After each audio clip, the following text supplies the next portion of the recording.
Hey, what's up, guys? Coach Mac, playfastfootball.blogspot.com. Today I'm going to talk you through a simplified version of the mesh concept.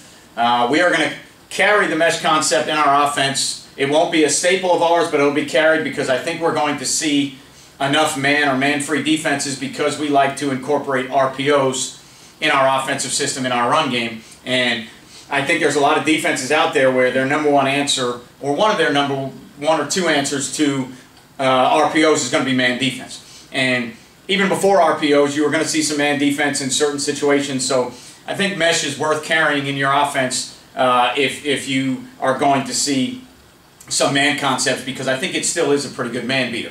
What I'm going to do is tell you how we do it in our offense. It's a simplified version that I can carry without having to put a lot of emphasis into the package itself.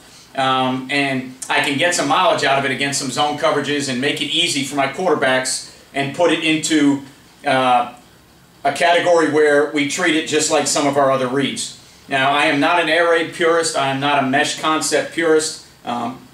If you wanted the mesh to be a staple in your offense and you were going to throw the ball 30 to 40 times a game, there's other online sites and other people you could talk to about the mesh play that'll give it to you a little bit more in depth and detail than I will. But what I'm going to do is give you a version of how we do it so that I can teach it to my quarterback and so that we can carry it in our offense and get some mileage as a man beater. And even against some zone coverages that we see, we feel like we can get some mileage because I feel like I can teach my quarterback something very similar to what he already has in some other passing concepts. Okay, so again, by no means am I an air raid guy. By no means am I saying this is the way mesh is run. This is the way I take the mesh play and fit it into my offense. And like most of the videos that I try to do, I'm always going to try and give you something I think can work at our level, the middle school, high school level, something that I think fits into an offense without selling your soul to it so that you can do some things to be multiple. Okay, so what I've got drawn up here is a 2x2 set. All right, and we're going to start off to the play side. We're going to run a 5-step speed out. The reason we run the 5-step speed out is because we play with our inside foot up, our outside foot back. Okay, so for us, that means that our outside foot is going to be odd-numbered steps. So when we're running an outside breaking route, normally we would want to break off our inside foot to make a good sharp cut into that route. When we run a speed out, we're going to be running a rounded off out cut, and a cut that is basically more for a soft zone coverage, all right, where we aren't worrying about how quickly we can get out of our break. We're worried more about the timing of the ball coming out of the quarterback's hands going to a certain spot on the field. So we feel like 5 steps gives us the ability to run the speed out. I feel like a good high school receiver, whether you're 5'9" or 6'1", I feel like 5 steps is going to get you to that 8 to 12 yard mark, somewhere in there, so that when we roll the speed out off, we should be throwing that ball somewhere in that 10 to 12 yard range every time. So we start with the play side number 1 gets the 5-step speed out. The play side number 2 is going to be the high part of the mesh. For me, he's part of the hot read with the quarterback, all right, and then he's really the guy that's going to clear out for the underneath mesh coming, because we are never going to read the mesh itself. We're never going to read the mesh happen in the middle. With my quarterback here, we don't throw the ball enough. We don't run enough, the mesh play enough to work on that. So what we're going to end up doing with the front side high part of the mesh is we're going to use it as part of our hot read that's built in, and then we're going to use it to set the mesher, or almost a rub, for the underneath player coming from the backside, because that's the guy that's going to get into the concept for us. If we are 2x2, I like to take the backside number 2 and run them on post, so that within my concept, if I needed a shot down the field, or I had a matchup that I really liked with a slot player on a safety, I've got something built in where I can run a post route. I can even tag the mesh to where maybe that guy runs a shake route where he goes corner post. All right, I can tag it back to a corner route once we've run the post. I like having that shot in there so that within my offense I don't have to build another play to take a shot. So when we're in 2x2, we get that extra shot with that post. We don't get it when we're in 2x1 or 3x1, but I like it. The reason I don't run number 2 on the mesh is because without having to change a lot of the verbiage, because we are an up-tempo team and because I want to play rather fast, I don't like to change the verbiage and tag who the backside mesh is. I don't like to have a lot of added signals in there. So I always want the backside mesh to come from the same player, so that if I'm in 2x2, 2x1, or 3x1, I'm always going to get somebody on the backside running the mesh without having to change the rules or making a tag. So our backside 1 is going to be the guy that runs the mesh with our front side 2, which means we've got to play with our splits a little bit. All right, we've got to, we've got to condense things a little bit to get the backside 1 across the field. Again, probably not the way the mesh purists would run it, probably not the way everybody likes to run the mesh. I run it this way because I can run it from every formation with no tags. So the backside 1 is going to be the low part of the mesh. He's going to be the 4-yard part underneath, and he's the guy that we're actually trying to get back involved in the concept. Tailback is going to start in the pistol. I like starting in the pistol and using push motion. And one of the reasons I really like it is because it's hard for you to tell which way the center is going to turn. So if you're trying to indicate your blitzes on getting 2 guys free to the side of the back, so that if the center turns away from the back, which he does in most one-back protections, if the center turns away from the back, if you bring 2 on the side the back's on, one of them should come home free or the ball's got to come out hot. When you start in a pistol, it's very hard for teams to do that. I like to start in a pistol, push him to gain some leverage, and then I like to put him in the flat. All right, so we're going to start all the time after our punch 3-step drop. So we will punch step out and then go to a normal 3-step drop. All right, it'll be a real big reach on the first step, short crossover plant on the next 2. So it's just like a 5-step drop from under the center. Instead of having 3 big reaches, short crossover plant, we have 1 big reach after the punch step, short crossover plant, because we're in the shotgun. All right, so after the short crossover, all right, after the punch, short crossover, all right, and then plant step. What we get to is we get to our drop, and we'd like the ball to be thrown to the outcut if that's against a soft coverage, a soft corner, and that's something we like. That's always going to be the first look for the quarterback. All right, so he comes out and takes the snap. He punch, reach, short crossover, plant. When he hits that plant step, if he likes the outcut based on the coverage, it's got to come out of his hand. All right, it's a speed outcut. It's got to be a ball that comes out of his hand on rhythm, on time, in the same area all the time. We've got to throw it outside. If we miss, we've got to miss to the sideline. So we have to understand that there can't be a lot of extra steps or a lot of hitches involved when we're throwing the 5-step speed out. So it's our first read. All right, when we short crossover plant, that ball's got to come out of your hand. If you don't like it, all right, when you hit that plant step, if you don't like it, you're not going to throw it. Okay? When you hit that plant step, if you don't like the outcut, you haven't thrown it. Now as you start to hitch in the pocket, your eyes are going to start to move. As your eyes start to move, they're going to progress down to, all right, what I call an east-west, inside-out leverage read, all right, where we're just trying to put their hook curl player in a little bit of a bind.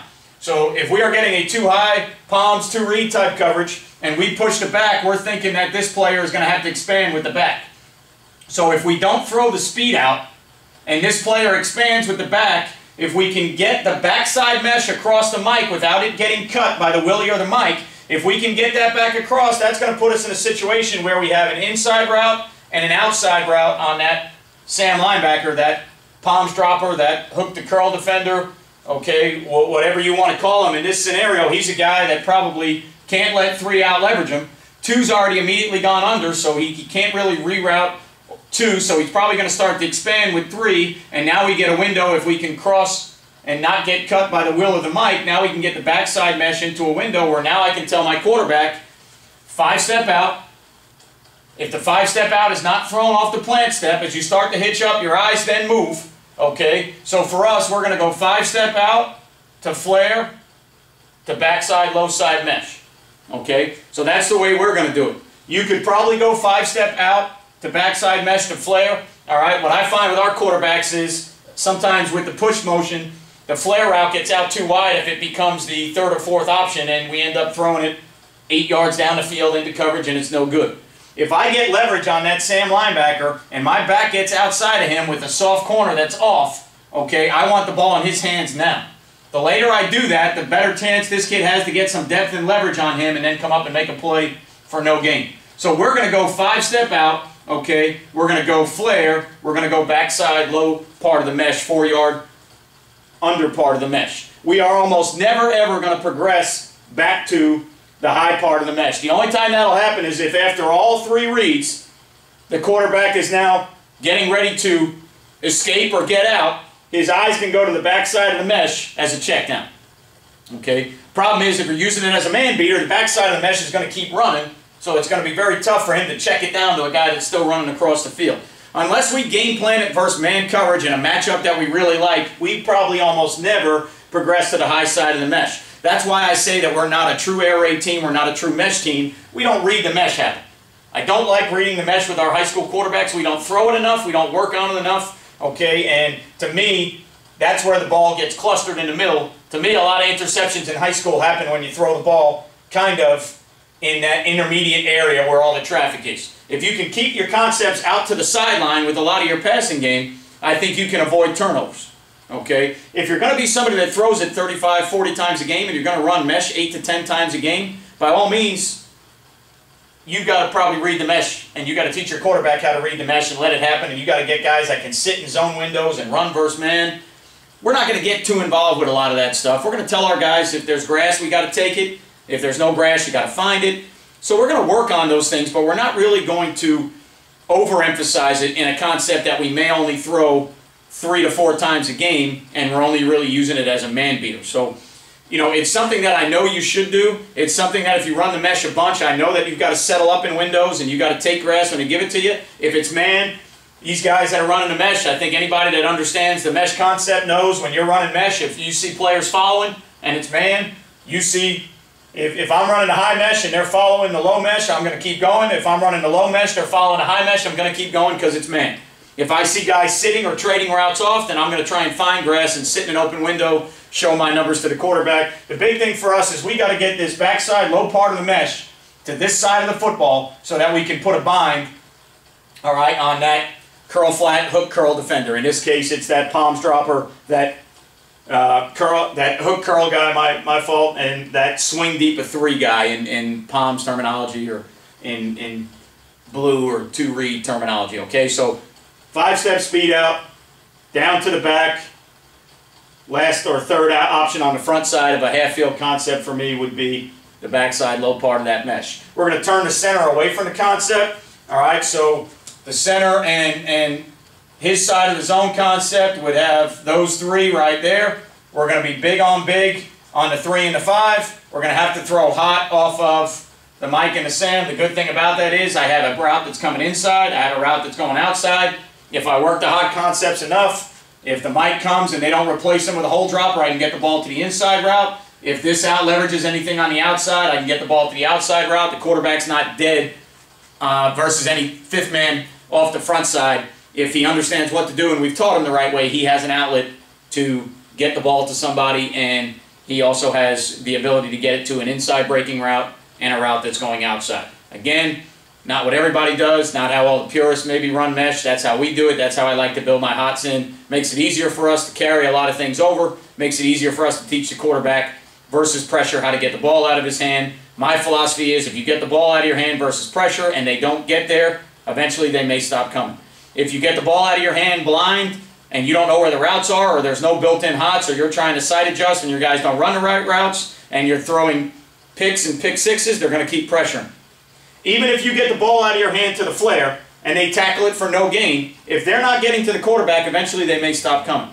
If you can hit this inside breaking high mesh route on a blitz, if you can hit that once or twice for 3 or 4 yards, if you can hit the back and he makes a guy miss, they'll stop coming with pressure because they realize that the quarterback understands the pressure, you know how to handle it, and they're not getting guys home. If they're not getting guys home, eventually a defensive coordinator is going to say, hey, let's just rush 4 and drop 7. We can't get there when we send a 5th. Why even send a guy and lose a guy in coverage if we can't get there? Okay? Now, the immediate carryover for us is we want to do it in 2x1. We like to run a lot of 20 personnel sets. All right, so I like to run a lot of twins open. All right, it's one of my favorite formations for me. Okay, it's one of my favorite formations because a lot of our run game is very good in 20 personnel. I think it gives me a lot of flexibility within my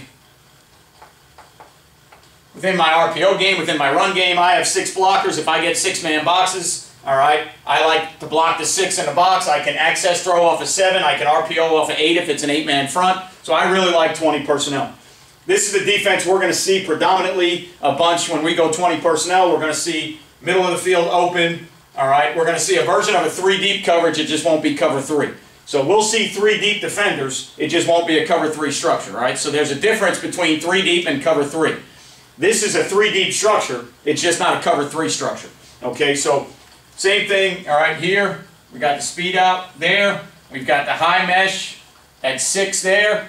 Backside single gets the low mesh. Again, the reason I like having the backside number 1 as the low mesh, 2x1, 3x1, 2x2, every formation that I like to get into, I can run it out of, okay? So we are going to set the man side of the protection to the concept. We're going to turn the center away, okay? And then if it's an 8-man front, not 2 high safeties, if it's an 8-man front, all right, I've got to be aware of 4 coming off the backside. So a lot of times in this set, what I'll do is I'll push this player in motion to get leverage, run him on a swing. I'll bring this guy back across, the check release. He's got 4 off the edge, 4 doesn't come, he can leak out into the flat, be a check down, or you know, an O-shoot if the quarterback gets pressure and is running around. That could be an O-shoot route in the flat or something there. So we've got 4 from the weak side accounted for. Center turns back, and then the zone side, center's going to have 1, 2, and 3. Backside running back has that. We can still throw hot off of those 2 with the same routes in the hot progression.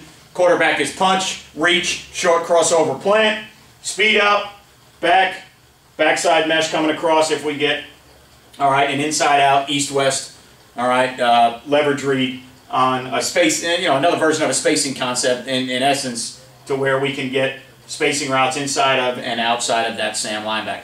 So if we go to a 2-back scenario, all right, we can run the same thing because we've got front side 2 on the mesh, backside 1 on the mesh, okay? As soon as I go to 3x1, I can do the same thing within the system, all right, and within the way we teach the system. And again, you know, I'm never going to argue with anybody that the way we do things or the way I do things on offense, I'm never going to argue with anybody that if you wanted to throw the ball real effectively or throw the ball 40 times a game, that this is the way you need to do things. I very rarely throw the ball. For us, I very rarely throw the ball more than 20 times a game. There's quick game, there's RPOs and some screens in there. So I would say for us, 15 drop back passes in a game would probably be a lot. So I want to keep consistency in my concepts for my play calling, for my kids, and for my tempo. I want our guys to know that in a concept, with the exception of a tag here or there to beat a coverage or to take advantage of a situation, I don't want the kids to have to think in every formation that that concept is different. Okay, so we would get the front side speed out by 1. Number 2 is going to set the high mesh. Number 3 on the front side is now going to replace the back, so we're going to run him on bubble here. And that's how we're going to get outside outlet on hot, inside on hot. We're going to get a stretch on that defender there. We're going to take the backside one as the low part of the mesh, and again, depending on the concept, that might be the guy we're trying to leverage if we don't throw the speed out. Okay, and then depending on the fronts that you see or the coverage that you see, all right, I can keep my back front side and I can now double read my back, all right? I can double read the back and say, okay, you've got Mike to Sam. If nobody comes, you can get involved in a route and you can run the outlet, all right, back to that side with the backside mesh going there, all right? For me in 3x1, because I have everything I need, and this is just a personal thought of mine, for me in 3x1, what I would do is I would either double read this player, okay, and keep him in to help any leakage that comes, because I really don't need him in the concept to do anything else. It's very tough to check him down in the middle of the mesh play. I haven't released him to the flat, so if I'm going to use him in protection, I'm either going to double read and stay to help, or if I feel like I need it because there's potentially a 4th guy coming weak, all right, like maybe a scenario, could be a cover 3 or a scenario where maybe there's a defender that sits out there, all right, with a Mike in there, with a Will in there, and maybe a drop-down player there, maybe the corner a little bit deeper there. All right, now we would ID this to where the center on the zone side, all right, would declare the Willie, so that when we man this, all right, now we can throw hot off of the Mike, hot off of the Sam, who in that type of defense is probably never going to come. I can put my back on the backside edge so that if they sent 4 weak, okay, because I really don't need the tailback in that route concept, if they sent 4 weak, I could have my back there to pick it up, so if that weak safety wanted to come with the Will, we've got 4 to protect on that side, If the Mike or the Samcom, I've got the inside hot, I've got the outside hot right there. So now when I go from 2x2 to 3x1 to 2x1, every formation that is base for me, I can call the same mesh concept with no tags and no other words. One word for the play, one word for the direction and the protection, and now within 2 signals, I've got the mesh play in and I've got it done in 3 different formations. Can we tag it to wrinkle it? Yes, we can. You know, can we put different guys on the mesh? Sure, you could. I don't do it because I want that play to be run over and over and over again until we reach some type of mastery in it. And I want to go from formation to formation and be able to run it all the time. Okay, so that's our version of the mesh concept. That's how we do it. Not saying that's how everybody does it. Hopefully it can help you in your passing game. If you want to carry the mesh, great man beater. You know, great to get guys in open space. Great if you understand how to do it and how you want to do it. All right, until next time, I'll see you guys. Remember, you don't play well until you play fast.